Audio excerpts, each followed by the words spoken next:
Beanie talk. Oh yeah, window's gotta be open. Oh, can't do this without an open window. You know what I'm saying?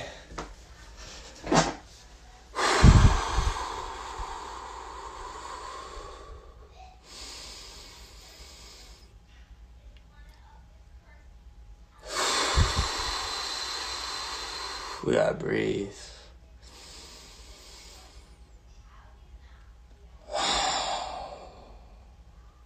Hi. I'm gonna grow this beard out until we're all out of our houses. This beard goes out until we're out. That's how this beard is working. How's everyone? How's everyone doing? Day 12? Day 4 for some people? Day 14 for others? How we doing? So I want to start off by saying that, we're starting to see a rise in cases. So a lot of people are absolutely getting, the more people are sick. So because of that, I thought it was necessary to give a little bit of advice on the best way to handle the situation if you feel that you're getting sick or you know someone who is feeling like they're getting sick. And that is, you stay home. You stay home unless you have shortness of breath, okay?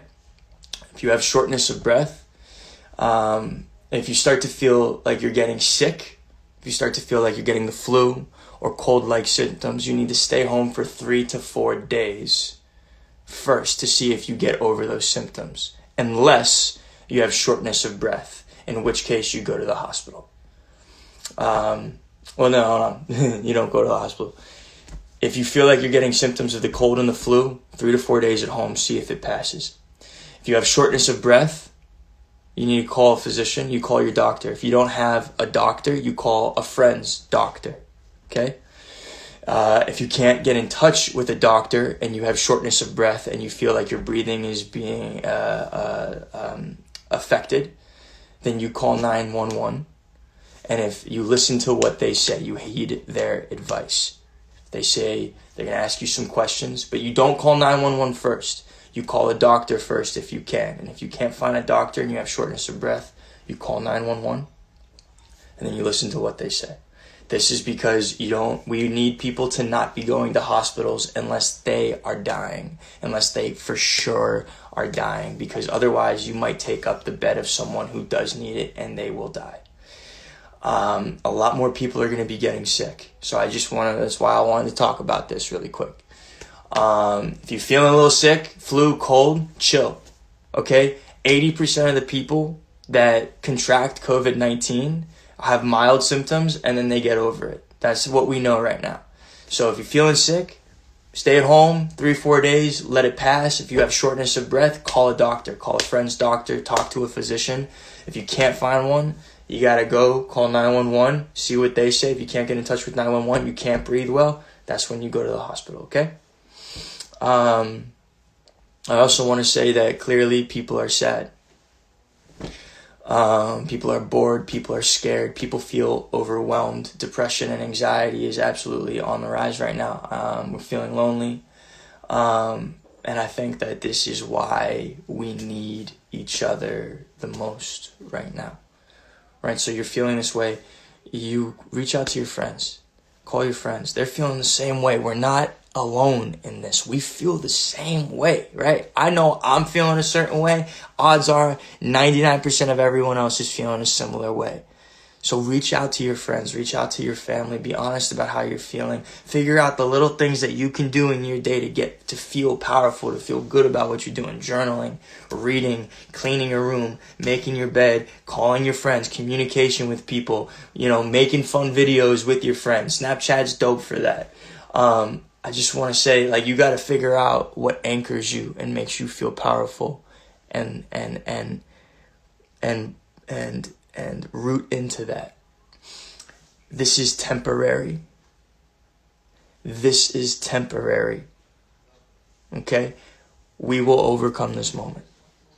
This is temporary. We will overcome this. 1,000%. Okay? This is temporary. We got to keep remembering that, because people are getting stir crazy. People getting cabin fever. People being like, fuck this shit, man. I'm trying to get the fuck out of my house. And it's like, yeah, man, I feel you on that. We're all trying to get out of our houses, but you got to stay put.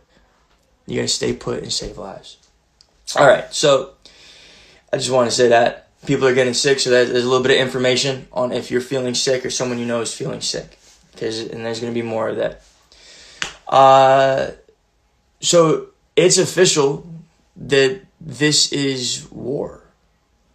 Like, this is actually war. Like, I don't know, in my age, has it gone through war or younger? You know, us kids, like, we don't know what that is. We've never, you know, this is the first time that there's been a war waged on mainland America since the Revolutionary War, you know, like since the Civil War. Like, this is the first time in modern history that like a war is being waged in America, and the states now are figuring out how to do this. We're waging war against what they're calling an invisible force, right? This virus. And I absolutely consider it to be war, because when you look back at World War I, we did this thing. It was like total war. We like mobilized industries and stuff to make guns, to make bullets, to make cars, to make whatever it was that we needed for the war. We had industries do that. That was World War I, World War II. We're doing that right now. It's called DPA. It's called the Defense Production Act. And what that means is, now I'm getting into information. So if y'all want information, here's a little bit of information and stats and stuff. The DPA, the Defense Production Act, means that the government can tell people like General Motors, can tell people like Dyson, can tell people that own manufacturing plants that they need to manufacture materials for medical personnel, like ventilators, protective masks, personal protective gear. And they're doing that. And so they just appointed this dude named... what's his name? Why can't I find it? Peter. We got a dude named Peter who's running it, which is tight.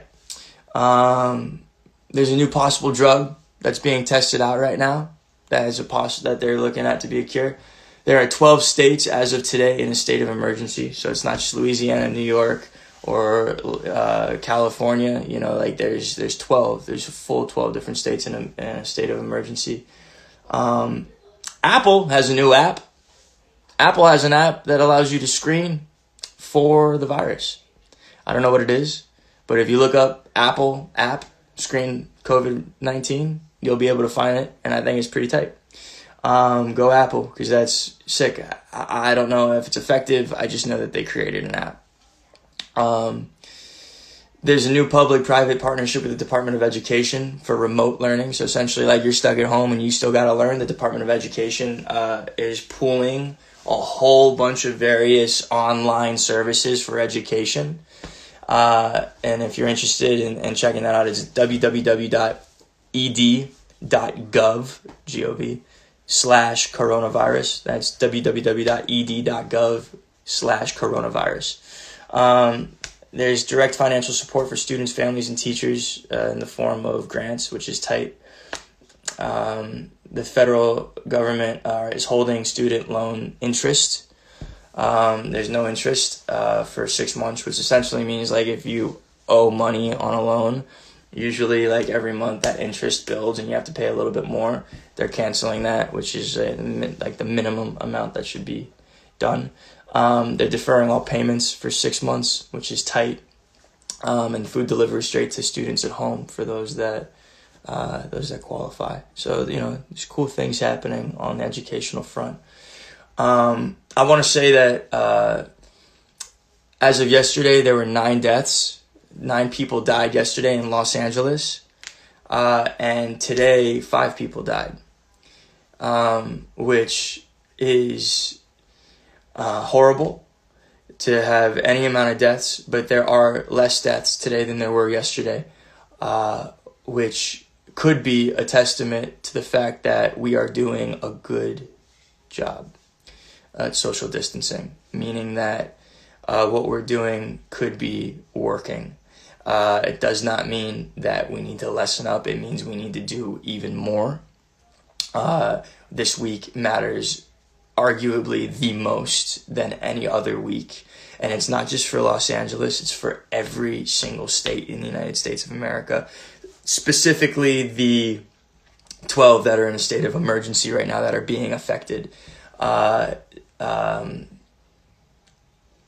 New York City, if you're in New York City and you're listening, I don't know, there are a lot of people in New York City, but Blasio did an update.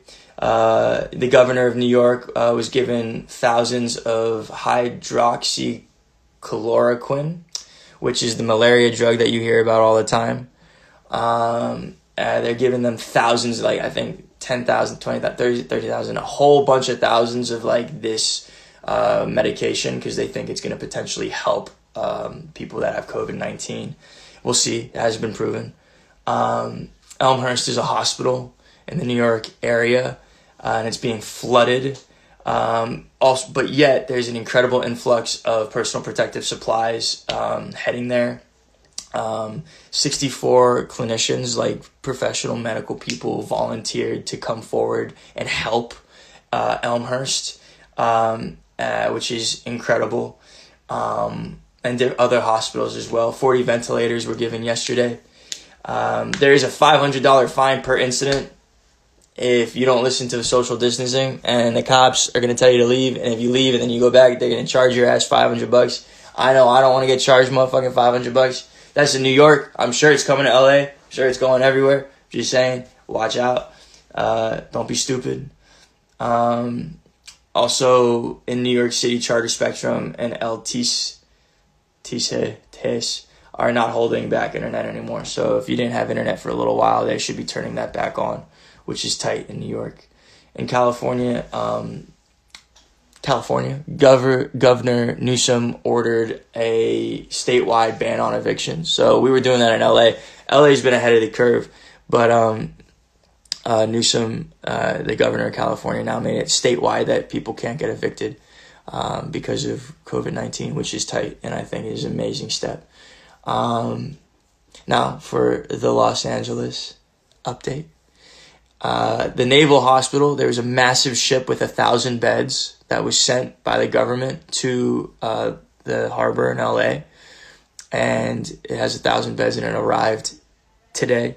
So what they're going to do is they're going to take 1,000 patients out of the hospital system, and they're going to put them on this Navy ship to make more space for COVID-19 victims. It also takes these at-risk patients out of the hospital so that they don't get COVID-19. So we have a massive naval ship in our harbor right now. I wish I could go see it, but alas, I'm here talking to y'all. Like I said, there's 5 deaths today. There's a 21 increases in total amount of cases, which is down from the 50% increase in total amount of cases. So we're doing a decent job. But LA is 31% of all cases in California. So, we are a bit of a hot spot, no doubt, and we really, really need to stay home. Mayor Garcetti opened a portal for medical professionals to submit their resume if they wanted to do pro bono work, if they wanted to go and help a hospital out and they wanted to see what they could do. 2,275 medical workers visited the site and answered the call to help, which is an insane amount of people that are coming to help. For the homeless population, 900 rooms are secured out of roughly 5,000 rooms. So they are working their asses off to take our unhoused brothers and sisters off the street and keep them in a safe environment so that they don't contract COVID-19 either. The 4 testing sites, the 5th is opening on Monday, 5,000 tests complete. Here's something that's crazy. Y'all know UPS? Y'all heard of UPS? They deliver shit. So UPS is paying for delivering and picking up tests now. Thousands of them. They're coming in and being rock stars. So this is an example of why the private sector could be super, super helpful in what we're going through. There's an Amber Alert. Before we get to that though, the city council enacted an hour dedicated to senior citizens and the disabled at grocery stores before anyone else. Okay, this is really sick. So the city council also passed and enacted that I will post in Spanish at the end of this. I promise you. I promise you. I promise you. I'm going to show Eric Garcetti gives an update in Spanish. Y'all going to get that, I promise. The city council enacted they secured basic rights for food delivery personnel and the people working in grocery stores, as like they kind of unionized them very quickly, which is, insane. So they gave them certain rights. Like, for example, a grocery store worker or a delivery person has the right to completely switch their schedule and the hours that they work at any point in time. So they can get a break. They, before the grocery store or the delivery service, hires more people, they are required to offer you to work more hours, which, gives people more opportunity for money, which is amazing. And then another thing is that it's the right for people that are delivering food and services and goods and whatever. They have the right to have absolutely no contact delivery, so they can leave things by your door and they can't be prosecuted for that, which is super helpful. Man, there are so many health people working around the clock. This person just said that her uncle has been working and she hasn't seen him for a week. He has been home for a week. It's just it's insane. It's crazy. And look, that's everything I wrote. So I just wanted to get that information out there. But this is gonna get really hard. For sure it's gonna get harder because we've already been inside for so long, and we definitely gotta stay inside for way, way longer. But what would be harder is being forced to watch someone you love die and watch what that will do to your family and your friends. This is going to be hard, but that would be way, way harder. And we have to remember that when we think, fuck this, I'm just going to go outside. Fuck this, I'm just going to hang out with a friend. Fuck this, no, you can't. This is hard, but it will be so much harder to watch someone you love die. Or watch someone your friends love die and see what that damage does to an individual. This is what I think we have to tap into and remember every single time that we get bored, we get cabin fever, we think, fuck it, I'm going out. No. This is hard. It would be so much harder to watch someone die and to watch your friends and your family go through watching someone they love die. I want to root in that. I want everyone to remember that. That's what's, keeping me inside. I'm finding a whole bunch of things that I like to do. I find that getting information and writing about it is helpful to me. Maybe you guys like that too. I don't know, man. Ask yourself. Be brave enough to ask yourself, what do I want to do? How do I want to take control of my day? And answer that question, and then try to do that as much as you can. And it's super hard, and this is an international thing, but we will survive. This is temporary. This is a temporary situation, and we will get through this moment. 100%. 1000%. That was the serious stuff. Okay? Now, more serious stuff. I'm going to play in Spanish, Mayor Eric Garcetti. For everyone, for any Spanish speakers out there, go get your parents, go get your uncles, your aunts, your sisters. If it's just you, boom, you in the right place. You in the right place, girl, dude, my man. Come on. Okay, so, Spanish time. And then I'm going to go live later anyway and just chill, because I love just hanging out. I figure I play music and you guys can hang out with me later on. But until then, we're going to do this. And yeah. You're right, Laura. Take it one day at a time. That's all we can do, man. This ain't that bad. Come on. All right. Wait. Okay.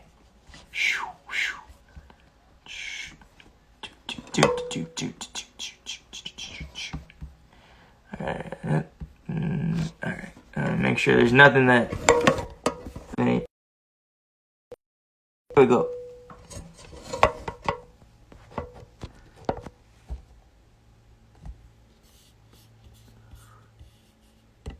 Bilingual, and I thank again our interpreters.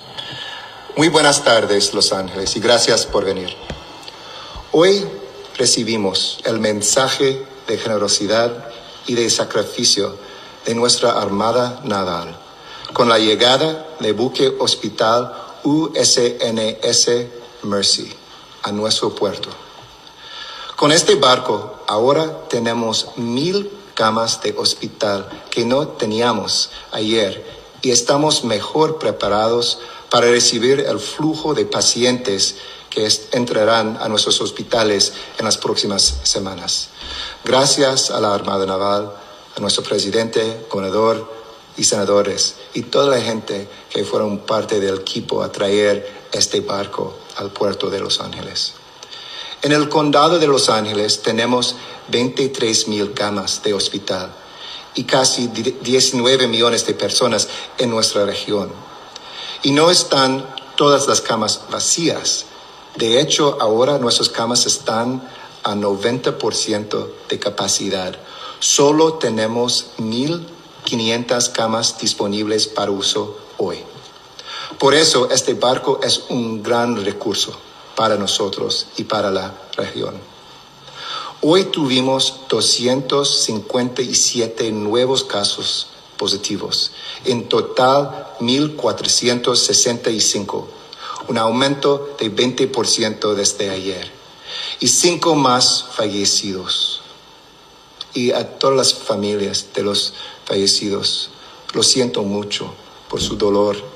Y estamos contigo en este momento trágico.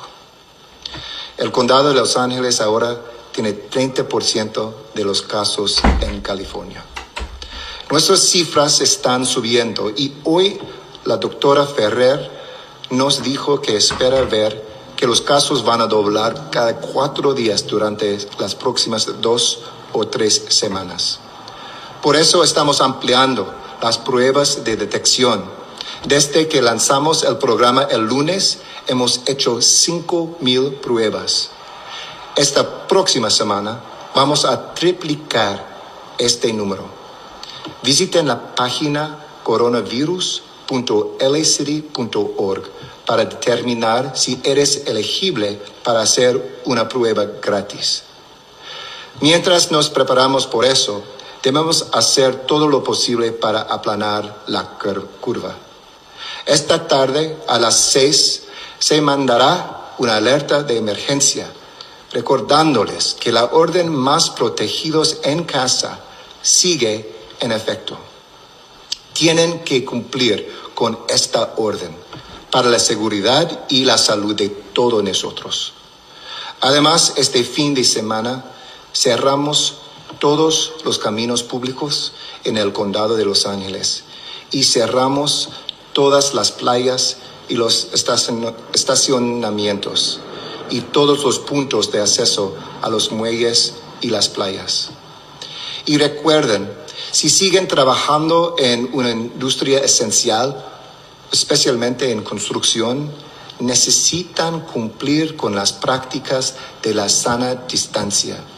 Sin su participación, necesitamos cerrar estos sitios de trabajo. Por favor, ayúdanos. Sabemos que cuando se reúnen, el virus se transmite, entonces no se reúnan. Estas no son sugerencias, son órdenes. Estamos en medio de una pandemia. Todos necesitamos hacer sacrificios. Todos tenemos una responsabilidad en esto. El COVID-19 es una crisis global y todos estamos en riesgo. El compartir información, tomar acción rápidamente y la colaboración nos ayudarán a sobresalir juntos. En las últimas semanas, nuestro Congreso ha tomado acción decisiva y estoy de acuerdo con el enfoque de la líder Pelosi Primero se enfocaron en preparación y respuesta, después en protección de familias con pruebas de detección gratis y beneficios de desempleo, y tercero, el paquete de hoy, invirtiendo $2 billones en apoyo económico para familias trabajadoras. Y el cuarto paso, en mi opinión, en la opinión del líder Pelosi, debe enfocarse en la recuperación económica. Tenemos que empezar esa inversión ahora. Gracias a Washington por sus pasos de esta semana, pero necesitamos a continuar este progreso en la próxima semana también. También quisiera agradecer a mis colegas alcaldes en el C40, un grupo de alcaldes luchando por nuestros medio ambientes en todas las ciudades del mundo, por unirse conmigo por teleconferencia para compartir experiencias e información. Los alcaldes en Seoul, Corea, en India, en Sudamérica, en México, en China, en Japón, en todos estos países están trabajando juntos a combatir esta crisis y este virus. Con este mismo espíritu de colaboración, hoy nuestro Consejo Municipal aprobó ordenanzas para proteger los derechos de nuestros trabajadores esenciales en supermercados, en servicios de entrega a domicilio. Gracias por el liderazgo del gobernador Newsom. Gracias a la gente por sus acciones. Continúa a asistir la gente de Los Ángeles al fondo de asistencia. Para donar solo tienen que enviar LA Love a 21,000. Gracias por su generosidad a nuestros vecinos. Amigos, quédense en buena salud, quédense protegidos y quédense en casa. Fortaleza y amor. Hasta domingo.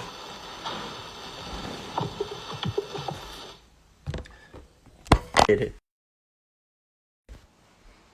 All right, guys. Thank you so much.